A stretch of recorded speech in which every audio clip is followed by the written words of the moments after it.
안녕하세요, 방구석쟁이들. 오늘은 방구석 한 책 읽기 마지막 시간입니다. 책을 탈탈 털어 끝까지 읽고 이야기를 나누게 될 텐데요. 혹시 읽지 않고 온 방구석쟁이들이 있나요? 마지막 결말까지 이야기하는 시간이기 때문에 듣고서 읽는다면 재미가 없답니다. 1시간 정도면 충분히 읽을 수 있으니까 잠깐 멈추고 읽은 다음에 함께 이야기 나누기로 해요. 자, 준비됐다면 마지막 시간 시작해 보겠습니다.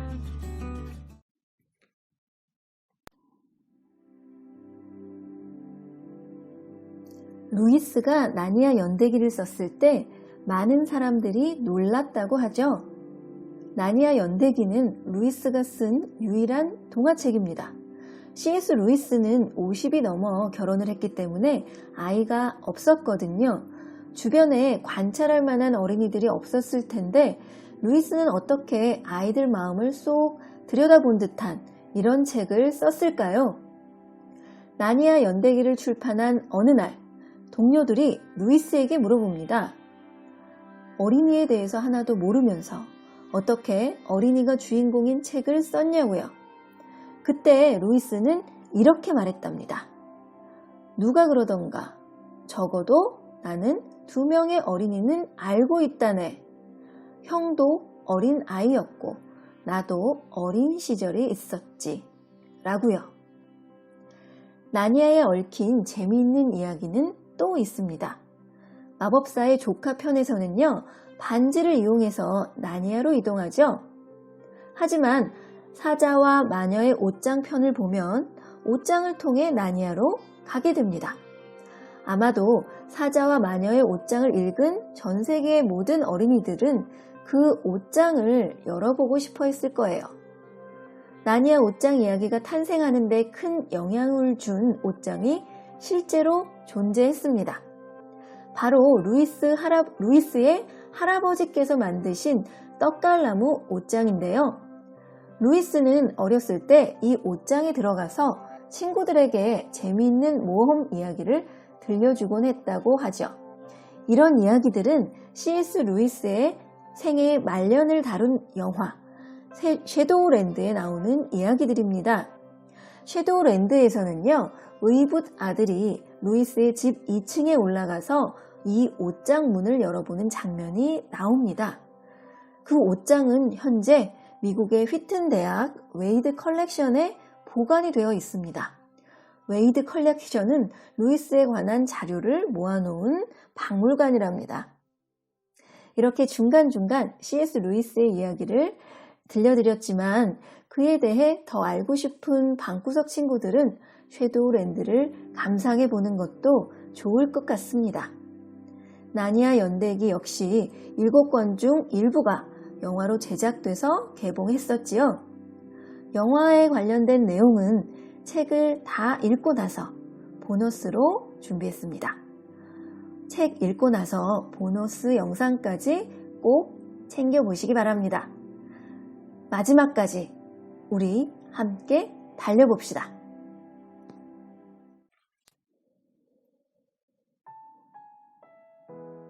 지난번에 우리는 완전한 악인 마녀 제이디스와 완전한 선 아슬란을 만나보았습니다. 지난해 활동지 질문을 통해 생각을 좀 정리해 보았나요? 선과 악에 대한 질문, 그리고 우리 세상의 시작에 대한 질문이 있었는데 아직 보지 않은 방구석쟁이들은 꼭 활동지를 통해 나의 생각을 정리해 보시기 바랍니다. 우리가 살고 있는 세계는 사실 제이디스처럼 완전한 악인도, 아슬란처럼 완전한 선한 사람도 만나기 어렵습니다. 하지만 우리는 직감적으로 어떤 마음이나 행동이 선인지 악인지 판단하고 선한 쪽으로 행하려고 노력하죠. 디고리처럼 순간적인 경쟁심이나 분노로 잘못된 행동을 하지만 스스로 그 행동이 잘못이라고 반성합니다. 앤드류 외삼촌 같은 사람도 죄책감 없이 사람을 이용하지만 스스로 행동이 잘못되었다는 것을 알고 있습니다. 심판에 대해서 두려워하는 장면이 있거든요. 따라서 우리는 선과 악을 구분하고 행하려는 노력을 포기하지 않아야겠습니다. 오늘은 12장부터 끝까지 읽어볼 텐데요. 11장에서는 디고리가 드디어 아슬란을 마주보게 되죠. 1장에서 디고리가 눈물 콧물 쏟으면서 폴리와 처음 만났던 장면 기억하시나요? 마음 약한 우리 디고리. 벌써 이렇게 당당해졌네요. 아슬란은 디고리에게 마녀가 나니아에 들어온 과정을 물어봅니다.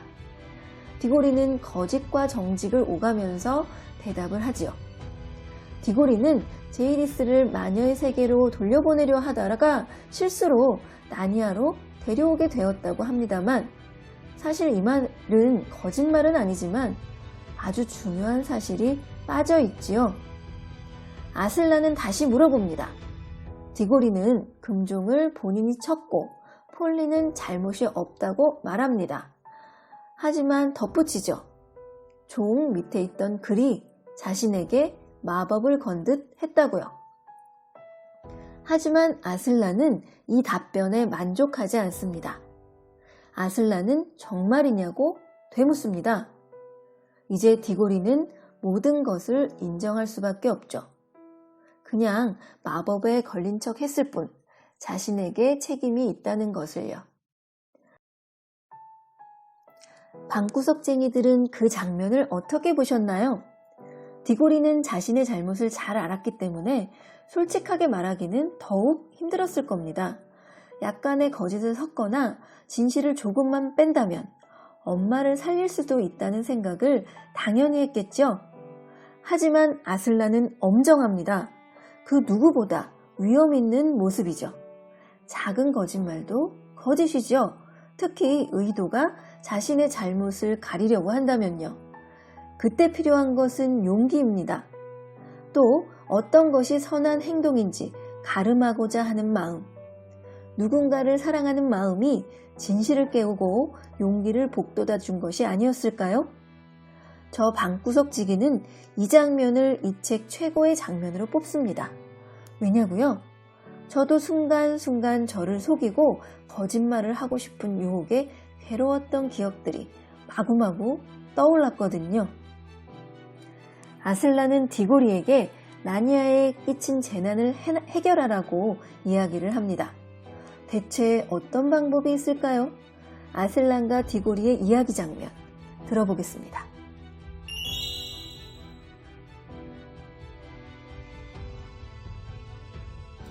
디고리는 계속 입을 꾹 다물고 있었다. 마음이 점점 불편해졌다. 무슨 일이 일어나더라도 엉엉 울거나 비웃음을 살 짓은 하고 싶지 않았다. 아슬란이 말했다.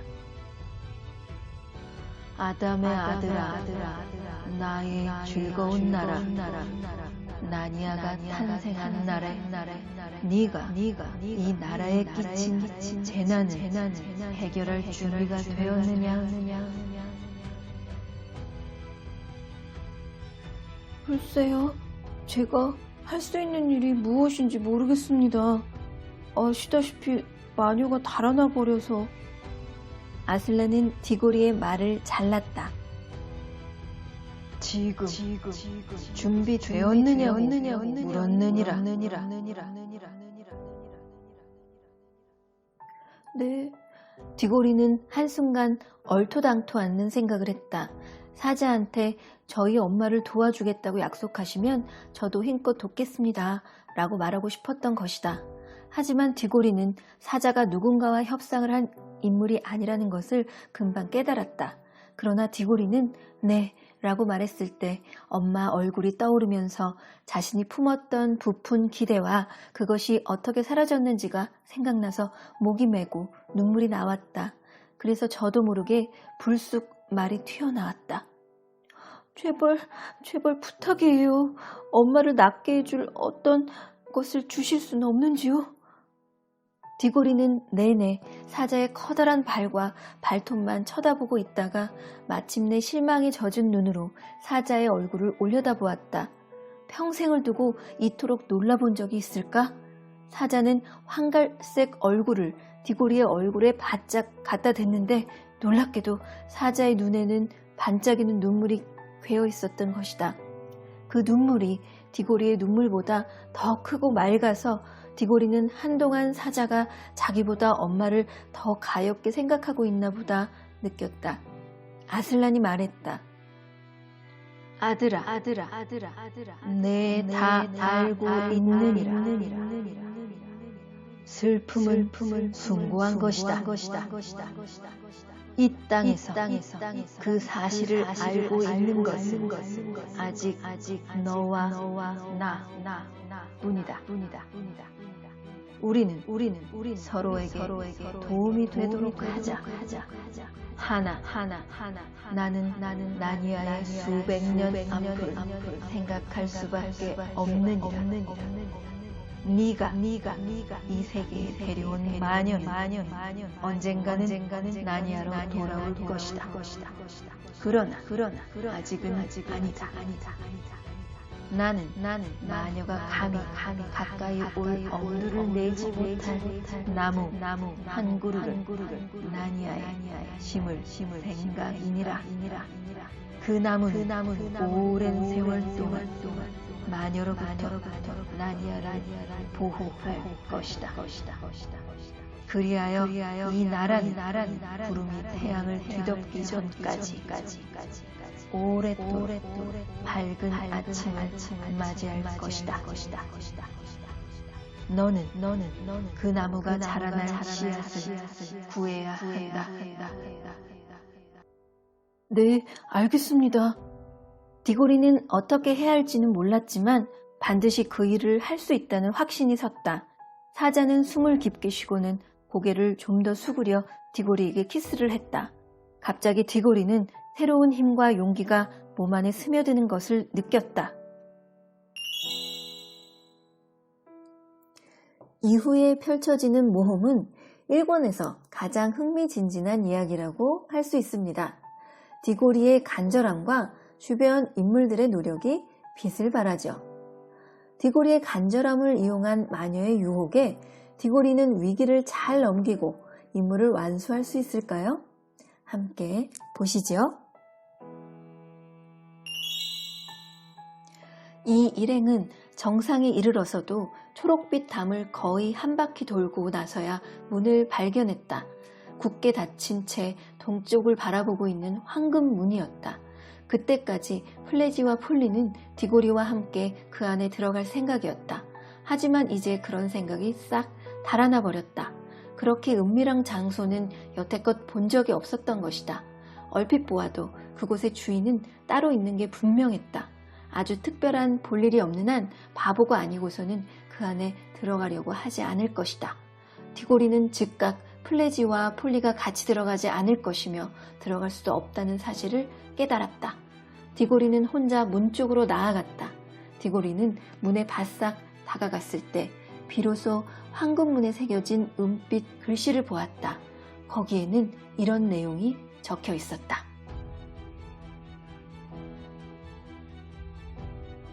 황금문으로 들어오지 않으려면 절대 들어오지 말아라.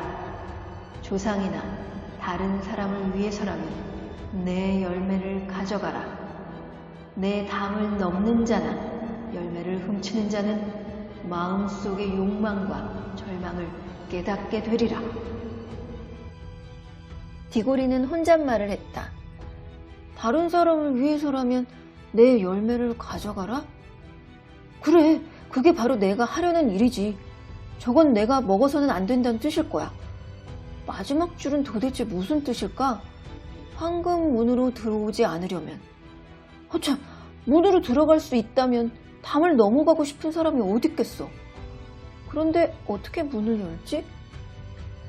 디고리가 문을 대는 순간 돌적이가 돌아가는 소리조차 들리지 않았는데 곧장 안쪽으로 문이 열렸다. 안을 들여다보니까 아까 보았던 것보다 더 은밀한 장소였다. 디고리는 주위를 둘러보며 아주 엄숙하게 안으로 들어갔다. 안에는 모든 것이 고요했다. 정원 가운데께 있는 분수조차 들릴락 말릴락 한 소리를 낼 뿐이었다. 향긋한 냄새가 사방에서 떠돌고 있었다. 그곳은 낙원이면서도 몹시 엄숙한 곳이었다. 디고리는 자기가 찾는 나무를 대번에 알아보았다. 나무가 한복판에 서 있어서기도 했지만 반짝반짝 빛나는 커다란 은빛 사과들이 햇빛에 닿지 않는 그늘진 곳까지도 환히 비추어주고 있었기 때문이다. 디고리는 그 사과나무로 똑바로 걸어가 사과 하나를 따서 재킷 호주머니에 넣었다. 하지만 그 사과를 넣기 전에 자세히 살펴보고 향기를 맡아보지 않을 수 없었다. 그러나 차라리 그렇게 하지 않았으면 좋았을 걸 하고 생각했다. 갑자기 끔찍하게 목이 마르고 배가 고파지면서 그 과일을 맛보고 싶은 마음이 굴뚝 같아졌기 때문이다. 디고리는 허겁지겁 사과를 주머니에 넣었다. 하지만 거기에는 다른 사과가 많았다.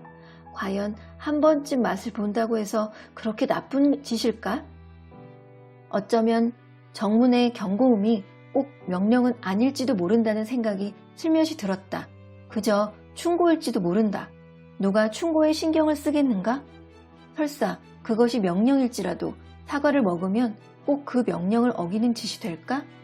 다른 사람을 위해서 가져가야 한다는 부분은 이미 명령대로 한 터였다. 디고리는 이런 생각을 하다가 우연히 나뭇가지 사이로 꼭대기를 올려다보았다. 머리 위 나뭇가지에는 아름다운 새 한 마리가 가만히 앉아 있었다.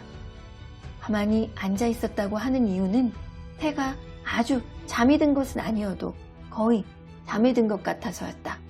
새는 한쪽 눈을 아주 가늘하게 뜨고 있었다. 그 새는 독수리보다 더 크고 가슴팍은 샌 노란색이었으며 머리에는 주홍색 볕이 달려 있었고 꼬리는 보라색이었다. 디고리는 나중에 남들한테 이렇게 들려주었다. 그것만 봐도 이 마법 세계에서는 아주 조심해야 한다는 걸 알 수 있었어. 언제 누가 너희를 지켜보고 있을지 도무지 알 수 없을 테니까 말이야. 하지만 디고리는 무슨 일이 있어도 자기를 위해서 사과를 따지는 않았으리라. 훔치지 말라는 따위의 얘기는 오히려 지금보다 그 당시 사내 아이들의 머릿속에 더 확실히 박혀 있었을 테니까 말이다. 하지만 꼭 그렇다고 확신할 수만은 없다. 디고리는 문 쪽으로 가려고 막 돌아서다가 마지막으로 주위를 한 번 더 돌려보려고 멈춰섰다. 순간 디고리는 소스라치게 놀랐다. 자기 혼자 있었던 게 아니다. 고작 몇 미터 떨어진 곳에 마녀가 서 있었다. 마녀는 다 먹어치운 사과의 속을 막 내던지던 참이었다. 보기보다 사과즙이 진해서 마녀의 입가에 흉측하게 즙 자국이 있었다. 디고리는 즉시 마녀가 담을 넘어왔을 거라고 추측했다. 그리곤 마음속의 욕망과 그에 따른 절망을 깨닫게 되리라 는 마지막 구절에 어떤 뜻이 담겨 있을지도 모른다는 사실을 웬만큼 깨달았다. 왜냐하면 마녀는 전보다 더 강하고 거만해 보였으며 심지어 어떤 면에서는 의기양양해 보이기까지 했기 때문이다. 하지만 마녀의 얼굴은 백지장처럼 새하얗게 변해 있었다. 이 모든 생각이 눈 깜짝할 사이에 디고리의 마음을 스쳐 지나갔다. 그 길로 디고리는 냅다 정문 쪽으로 날아가기 시작했다. 그 마녀가 뒤쫓아왔다. 디고리가 나가자마자 문은 저절로 닫혔다. 덕분에 앞서 달릴 수 있었지만 오래 가지는 못했다. 디고리는 다른 친구들에게 폴리 빨리 타! 플리즈 일어나! 하고 소리치며 달렸고 마녀는 담을 기어 넘었는지 훌쩍 뛰어넘었는지 아무튼 또다시 디고리를 바짝 뒤쫓고 있었다. 디고리는 휙 돌아서서 마녀를 보고 소리쳤다. 거기 멈춰! 안 그러면 우린 당장 사라질 거야. 한 발짝도 다가오지 마. 바보 같은 녀석. 왜 나한테서 도망치지? 난 해칠 마음이 없어. 지금 멈춰서서 내 말을 듣지 않으면 평생 너를 행복하게 해줄 지식을 놓치고 만단 말이지. 별로 듣고 싶지 않아.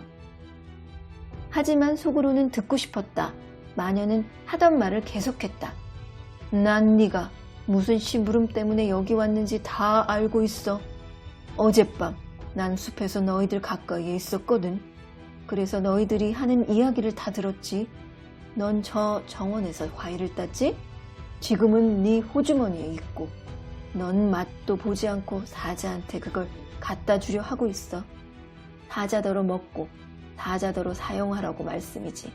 멍청이. 그 과일이 뭔지는 알아? 내가 말해주지. 그건 젊음의 사과고 생명의 사과야. 난 그 사과를 먹어보았기 때문에 알고 있는 거야. 벌써 내 안에서 일어나는 놀라운 변화를 느끼고 있어.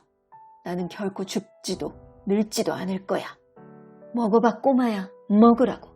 그러면 너와 나는 영원한 삶을 누리며 이 모든 세계의 왕과 여왕이 될 수 있어. 아니, 너희 세계로 돌아가고 싶다면 거기서도 왕과 여왕이 될 수 있지.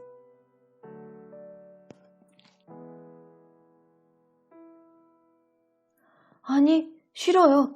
아는 사람이 다 죽고 나서도 나만 계속 사는 건 하나도 관심 없어요. 평범하게 살다가 죽어서 천당 가는 게 훨씬 낫지. 하지만 네가 그렇게 사랑하는 척하는 엄마는 어떡하지? 엄마가 그거하고 무슨 상관이 있어요? 바보, 그 사과를 한 입만 베어 먹으면 너네 엄만 당장 낫는단 말이야. 지금 네 주머니에 그 사과가 있잖아. 우린 여기에 있고 사자는 저 멀리에 있어. 네 마법을 써서 너의 세계로 돌아가 봐. 1분 뒤면 넌 엄마 머리맡에서 그 사과를 줄 수 있을 거야. 5분 뒤에는 엄마가 혈색을 되찾는 건 볼 수 있을 테고 엄만 고통이 사라졌다고 말하겠지. 곧 힘이 솟는다고 말할 거야. 그리고 나서 깊이 잠이 들 거야. 생각해보렴. 몇 시간 동안 약도 안 먹고 고통 없이 달콤하게 잘 수 있다는 걸 말이야. 다음 날에는 다들 너네 엄마가 얼마나 신기하게 나았는지 사람들이 다들 수군거리겠지. 엄만 다시 아주 건강해질 거고 만사가 예전처럼 잘 될 거야. 너네 집은 다시 행복해지겠지. 넌 여느 사내 아이들처럼 될 거라고. 디고리는 마치 다친 사람처럼 신음하며 머리에 손을 얹었다. 이제 가장 끔찍한 선택이 자기 앞에 놓여 있다는 걸 알았기 때문이다. 마녀가 말했다. 사자가 너한테 해준 게 뭐가 있다고? 네가 사자의 노예가 돼? 너희 세계로 돌아가면 사자가 너한테 무슨 짓을 할 수 있겠어? 만일 니네 엄마가 자신의 고통을 없애고 생명을 구하고 괴로움에 빠진 네 아버지를 구할 수 있는데도 네가 하지 않았다는 걸 알아봐. 도대체 어떻게 생각하겠니? 그것도 너하고 아무 상관도 없는 이 이상한 세계의 야수를 위해서 심부름이나 하러 다니느라고 말이지. 디고리는 목구멍이 바싹 마른 소리로 말했다. 나는 그가 야수라고 생각하지 않아요. 그는 잘 모르긴 해도. 그렇다면 그는 더 나쁜 놈이로군. 벌써 너한테 무슨 짓을 했는지 봐라. 널 얼마나 매정하게 만들었는지 보라고. 그게 바로 그놈이 자기 말 듣는 모든 이들에게 저지르는 짓이야. 잔인하고 무자비한 녀석. 너는 엄마를 죽게 내버려둔. 불쌍한 디고리는 계속 똑같은 목소리로 마녀의 말을 막았다. 입 닥쳐. 내가 모를 것 같아. 하지만 난 약속을 했단 말이야. 그랬구나. 하지만 넌 네가 무슨 약속을 했는지도 모르지 않니? 여기선 아무도 널 막을 사람이 없어. 디고리는 힘겹게 말했다. 우리 엄만 그딴 거 좋아하지 않아요. 약속을 얼마나 소중히 여기시는데요. 도둑질을 해서는 안 되고 그딴 일은 몽땅 좋아하지 않아요. 우리 엄마가 여기 있다면 당장 그런 짓 하지 말라고 하셨을 거라고요. 마녀는 험상궂게 생긴 얼굴하곤 딴판으로 더없이 나긋나긋하게 말했다. 하지만 너네 엄만 알 리가 없어. 네가 어떻게 그 사과를 얻었는지 말하지 않으면 돼? 너네 아빠도 알 수가 없지. 너희 세계의 어느 누구도 이런 이야기를 알 수는 없단다. 너도 알겠지만 굳이 저 조그마한 여자애를 데려갈 필요도 없단다. 그건 마녀가 저지른 가장 치명적인 실수였다. 물론 디고리는 폴리가 디고리처럼 반지를 사용하여 우리 세계로 쉽사리 들어갈 수 있다는 것을 알고 있었다. 하지만 마녀는 그 사실을 모르고 있었다. 폴리를 뒤에 남겨두라는 사악한 제안 때문에 마녀가 디고리에게 그럴싸하게 말했던 모든 이야기가 거짓뿐이고 허울뿐이라는 사실이 드러난 것이다. 그래서 이런 공경 속에서도 디고리는 머리가 문득 맑아져서 이렇게 말했다. 이봐요. 당신은 어디서 이 모든 걸 알게 된 거지? 왜 갑자기 우리 엄마를 그렇게 좋아하는 거예요? 당신하고 무슨 상관이지? 속셈이 뭐야? 폴리는 디고리의 귀에 대고 속삭였다. 잘했어, 디고리. 서둘러. 지금 떠나자. 아슬란의 명령대로 사과를 따러 간 디고리는 황금문에 새겨진 은빛 글씨를 보게 됩니다. 자신의 욕망을 채우는 것이 아니라 다른 사람을 위해서 사용하라는 말이 적혀 있었죠. 그 말을 되새기며 사과를 딴 다음 짧은 순간 사과를 보고 향기를 맡아봅니다. 그때부터 끔찍하게 목이 마르고 배고파지면서 디고리에게 큰 유혹이 시작됩니다. 정원에는 사과가 지천으로 열려 있습니다. 하나 먹는다고 해서 티가 나진 않죠. 하나 먹고 다른 하나를 가지고 간다면 아슬란의 명령을 어기는 것은 아닙니다. 유혹은 이렇게 사람을 설득합니다. 그리고 마녀가 나타나 더욱 강력한 유혹을 불어넣죠. 그 과일이 뭔지 알아? 그건 젊음의 사과고 생명의 사과야. 난 그 사과를 먹어보았기 때문에 알고 있어. 나는 결코 늙지도 죽지도 않을 거야. 먹어봐. 그러면 너와 나는 영원한 삶을 누리면서 이 세계의 왕과 여왕이 될 수 있어. 이뿐만이 아닙니다. 디고리는 아픈 엄마에게 사과를 주면 엄마가 다시 건강을 찾을 것이고 생명을 구할 수 있는 방법이 있는데도 그냥 가는 것은 큰 잘못이라고 디고리를 집요하게 유혹하죠. 여러분이 디고리라면 어떤 선택을 하겠습니까? 규칙은 중요하지만 사랑하는 사람을 구할 수 있다면 예외적으로 어길 수도 있지 않을까요? 엄마를 위해 사과를 따가는 것은 나를 위해 사용하는 것은 아니죠. 의도가 선했으므로 선에 속하는 것은 아닐까요? 여러분이 디고리라면 어떤 선택을 하겠습니까? 규칙은 중요하지만 사랑하는 사람을 구할 수 있다면 예외적으로 어길 수도 있지 않을까요? 엄마를 위해 사과를 따가는 것은 나를 위해 사용하는 것은 아니죠. 의도가 선했으므로 선에 속하는 것은 아닐까요? 아슬란은 분명히 사과를 따서 자신에게 가져오라고 이야기를 합니다. 예외를 이야기하지 않은 것은 분명합니다. 디고리는 엄마를 생각하며 유혹에 시달리지만 아슬란과 약속을 지키기로 결심을 하고 임무를 완수하죠. 아슬란은 디고리의 마음속 질문에 답을 해줍니다. 엄마를 위해 사과를 따서 돌아갔다면 그렇게 해서 살게 된 삶은 죽음보다 좋을 것이 없다는 것을 알려줍니다. 때로는 죽는 것이 잘못된 삶보다 나을 수 있다는 것을요.